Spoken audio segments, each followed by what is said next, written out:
சேலம் இருட்டுக்கல் முனியப்பன் கோவில் வரலாறு, ஐதீகம் மற்றும் தலப்பெருமை. ஒரு கல், அந்த கல்லை சுற்றி உருவான ஒரு நம்பிக்கை, அந்த நம்பிக்கையை தலைமுறை தலைமுறையாக காப்பாற்றி வரும் மக்கள். இதுதான் சேலம் மண்ணில் அமைந்துள்ள இருட்டுக்கல் முனியப்பன் கோவிலின் சிறப்பு.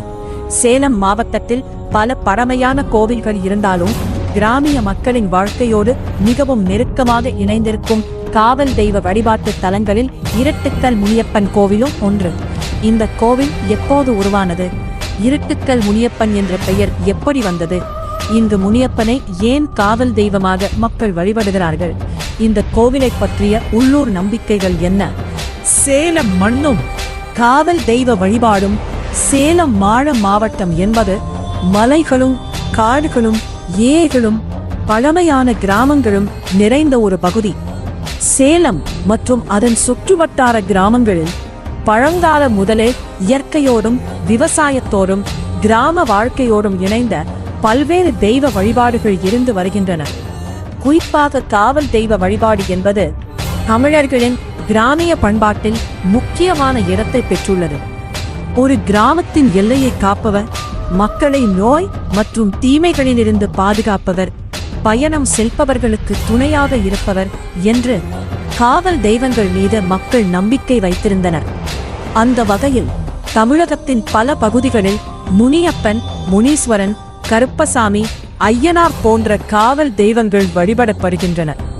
அதே பாரம்பரியத்தின் ஒரு முக்கியமான அடையாளமாகவே இருட்டுக்கல் முனியப்பன் கோவிலையும் பார்க்கலாம்.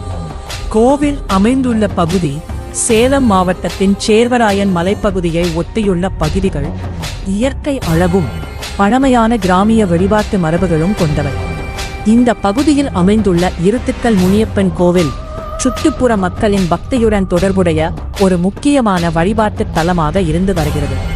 கோவிலை சுற்றியுள்ள இயற்கையான சூழலும் பழமையான வழிபாட்டு முறைகளும் இந்த இடத்திற்கு தனித்துவமான ஒரு உணர்வை கொடுக்கின்றன.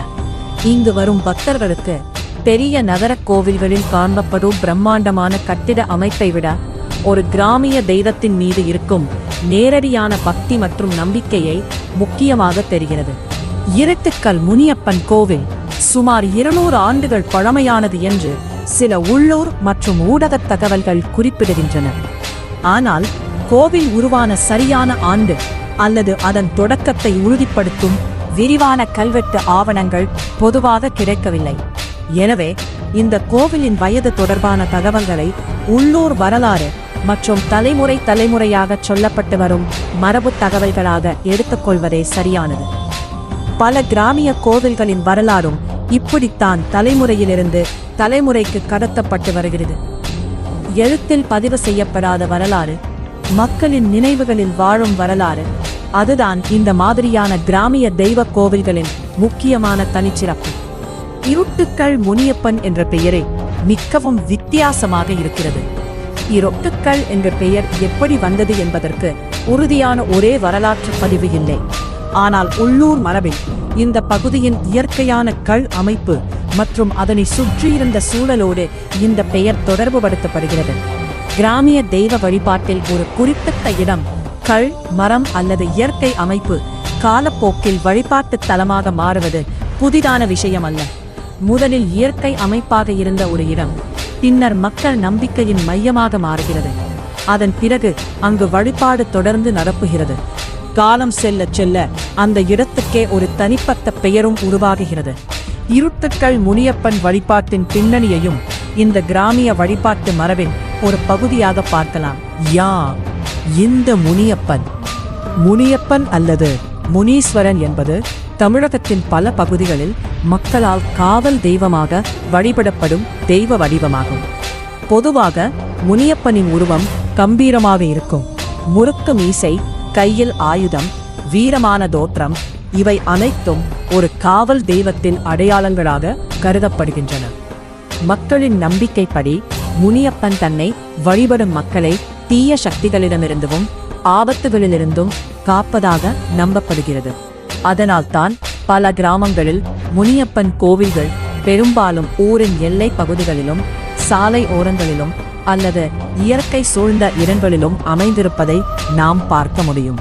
இருட்டுக்கல் முனியப்பன் கோவிலின் மிகப்பெரிய சிறப்பு என்னவென்றால், இது வெறும் ஒரு வழிபாட்டு தலம் மட்டுமல்ல, அந்த பகுதி மக்களின் நம்பிக்கையோடு கலந்த ஒரு பாரம்பரிய இடம். பல தலைமுறைகளாக மக்கள் இங்கு வந்து வழிபட்டு வருவதாக உள்ளூர் தகவல்கள் தெரிவிக்கின்றன. குடும்ப நலம், தொழில் வளர்ச்சி, வேலை வாய்ப்பு, திருமணம், குழந்தை பாக்கியம், நோய் மற்றும் துன்பங்களில் இருந்து விடுபட வேண்டும் என பல்வேறு வேண்டுதல்களுடன் பக்தர்கள் காவல் தெய்வத்தை நாடுகின்றனர். இவை அனைத்தும் பக்தர்களின் நம்பிக்கைகள் என்பதை நாம் புரிந்து கொள்ள வேண்டும். ஆனால் அந்த நம்பிக்கையையே பல தலைமுறைகளாக இந்த வழிபாட்டை உயிரோடு வைத்திருக்கிறது. நேர்த்திக் கடன் மற்றும் வழிபாட்டு மரபுகள். தமிழகத்தின் கிராமிய காவல் தெய்வ வழிபாட்டில் நேர்த்திக் கடன் என்பது முக்கியமான ஒரு பகுதியாக இருக்கிறது. ஒரு வேண்டுதல் நிறைவேற வேண்டும் என்று பிரார்த்தனை செய்யும் பக்தர் வேண்டுதல் நிறைவேறிய பிறகு தன்னால் முடிந்த வழியில் நேர்த்திக் கடன் செலுத்துவார். சிலர் பொங்கல் வையிற்று வழிபடுவார்கள், சிலர் சிறப்பு பூஜைகள் செய்வார்கள், சிலர் குடும்பத்துடன் வந்து சுவாமியை தரிசனம் செய்வார்கள். இவ்வாறான வழிபாட்டு முறைகள் பகுதி மற்றும் கோவிலின் பாரம்பரியத்தை பொறுத்து மாறுபடலாம். முக்கியமாக இந்த வழிபாடுகள் அனைத்தும் அந்தந்த பகுதி மக்களின் நீண்டகால கலாச்சார மரபுகளுடன் இணைந்தவை. ஞாயிற்றுக்கிழமை பக்தர்கள் இருட்டுக்கல் முனியப்பன் கோவிலில் குறிப்பிட்ட நாட்களில், குறிப்பாக ஞாயிற்றுக்கிழமைகளில் பக்தர்கள் அதிகமாக வருவதாக உள்ளூர் தகவல்கள் கூறுகின்றன. காலை முதலே குடும்பமாக வந்து சுவாமியை தரிசனம் செய்வதை பார்க்க முடியும். சிலர் தங்களுடைய வேண்டுதல்களை மனதில் வைத்து அமைதியாக பிரார்த்தனை செய்கிறார்கள். சிலர் குடும்பத்தினருடன் சேர்ந்து பூஜை செய்கிறார்கள். கிராமிய கோவில்களின் அழகே இதுதான். இங்கு பக்திக்கும் மக்களுக்கும் இடையே ஒரு நேரடியான தொடர்பு இருப்பதை உணர முடியும். பெரிய சடங்குகள் இல்லாமல் கூட ஒரு சிறிய விளக்கை ஏற்றி மனதார வேண்டிக் கொள்வதே போதும் என்று நம்பும் மக்கள் பலர். உள்ளூர் ஐதீகம். இப்போது இந்த கோவிலை பற்றிய உள்ளூர் ஐதீகங்கள் பற்றி பார்க்கலாம். இந்த பகுதியில் தலைமுறைகளாக சொல்லப்பட்டு வரும் பல்வேறு வாய்மொழி கதைகள் இருக்கலாம்.